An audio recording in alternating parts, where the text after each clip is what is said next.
لەسەر ئاسی جیهان بەگشتی و عێراق بە تایبەتی چاوەکان لەسەر ئەو سیاسەتەیە کە بایدن دەیەوێت لە دەرەوەی خاکی ئەمریکا پەیڕەویان بکات.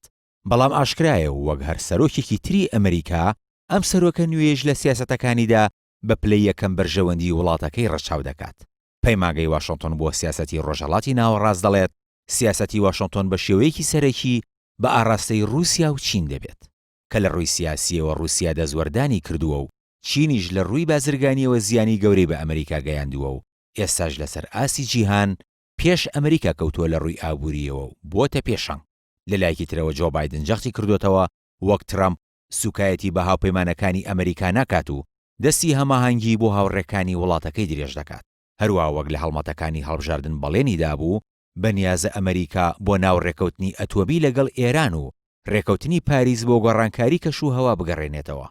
سەبارەت بە عێراق دیدی استراتیژی بایدن هێشتا ناڕوونە و لە پێشینەی پلان و استراتیژیەکانی نابێت لە ڕۆژهەڵاتی ناوەڕاستدا.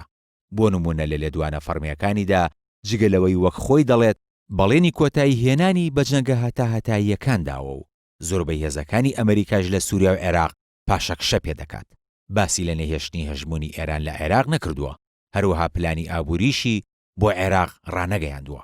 هاوکات شارەزایانی سیاسی پێیان وایە نوادنی هەر نەرمیەک لەلایەن بایدنەوە بەرامبەر بە تاران هەژمونی میلیشیا و گروپە چەکداریەکانی نزیک لە ئێران زیاتر دەکات و لە بەرامبەریشدا دەسەڵاتی حکوومەتی بەغدا لاواسر دەبێت.